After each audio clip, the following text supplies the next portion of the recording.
YouTube.com/Tim Westwood TV.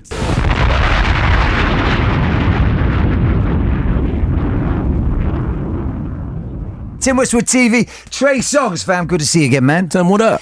Good to see you, brother. My man, always good to see you. It's been a minute. Yeah. I know, man. Usually it's more frequent. It's been a while this time. Yeah, it has been. Yeah, I took a little bit to make the album and, been on a couple tours. Exactly. Now, touring crazy. Yeah, on the road.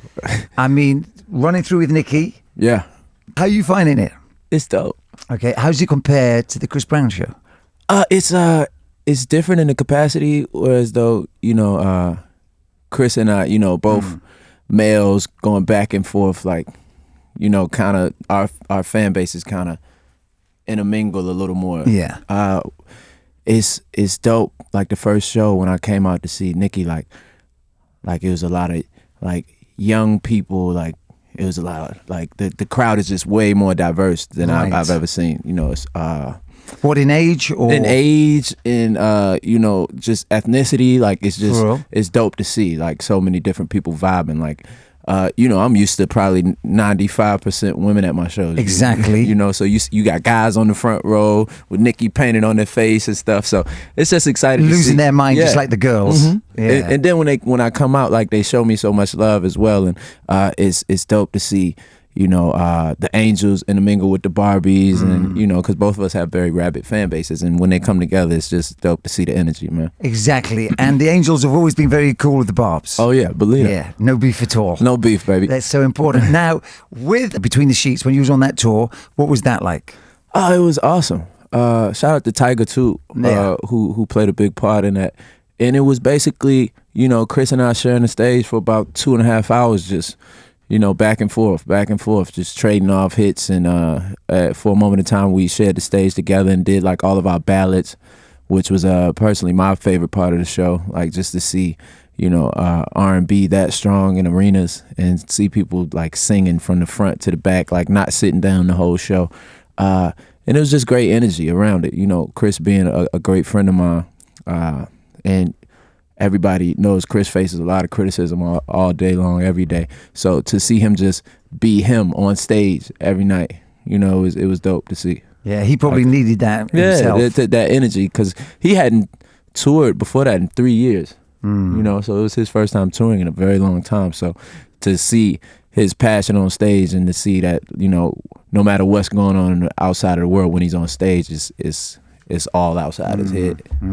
And sharing that stage must have been so good for you as well, just something different. And it's awesome. Incredible. It's awesome because both of us, used to doing our own shows, and it's as of recent you've seen it done with Jay-Z and Beyonce, but they're married. You see Wayne and Drake, but Drake was signed to Wayne, so it makes sense. Like Chris and I are naturally, by perception, supposed to be competing with one another. You know what I mean? It's been that. It's been that way for about 10 years. Just people, because we're in the same genre. People expect us to not go and tour together, get money together, and build brands and partnerships together. So it was dope for that energy just to come together and it be, no real issues. Yeah. Why does Chris Brown get so much criticism, man? Why does he have so much like just negative energy around him sometimes through no fault of his own?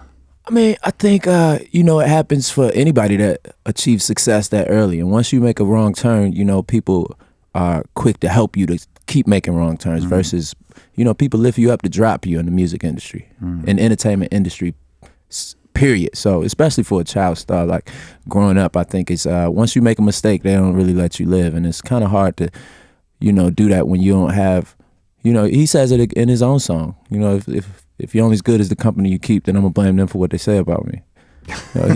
Yeah, man. Cool. And then you've been out there doing your own show as well. Crazy. Back at the Indigo. That was where you did your first show over here. Right. 6 years ago, the same day. Exactly. How incredible was that? The same exact day. And what an incredible show that was. I didn't even know that till after I got off stage. How amazing is that?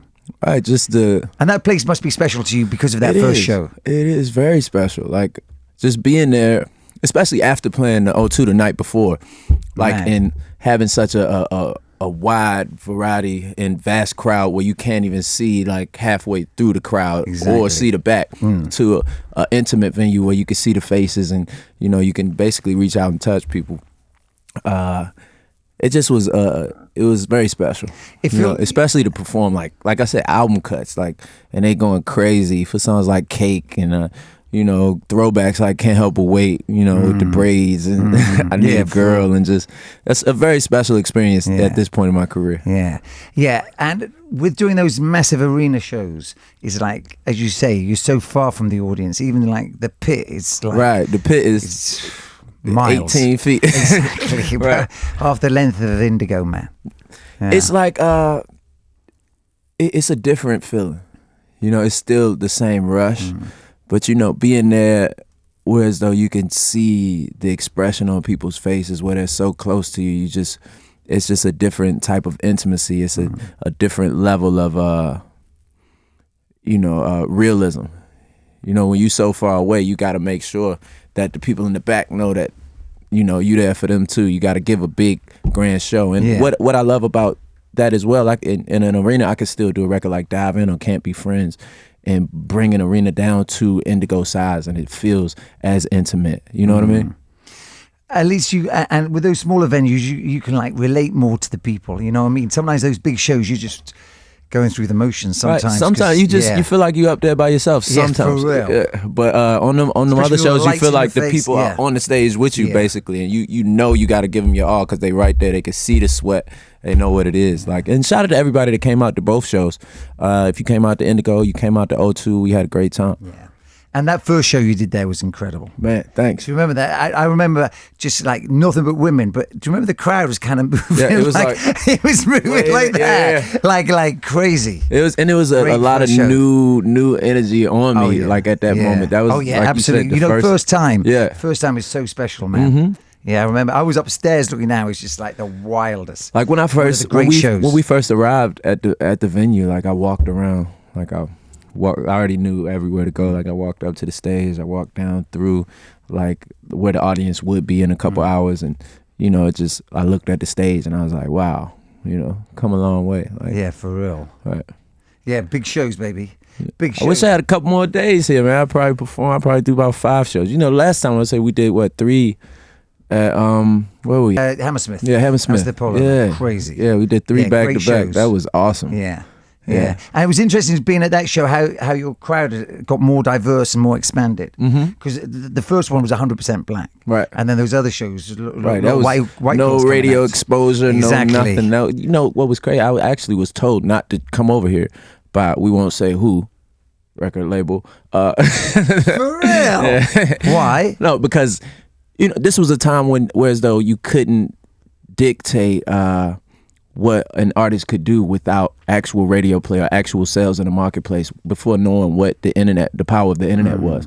Because my initial success in this market was because of Xtra, because of guys like you throwing me on the tapes early on before the internet took the surge that it did, like early on in my career, like when it was just at that initial point where people were understanding what the underground was. And I came out here and we sold out, man, and like it shocked the record label. It shocked a lot of people, and it was the beginning of my existence here and me coming back year after year after year.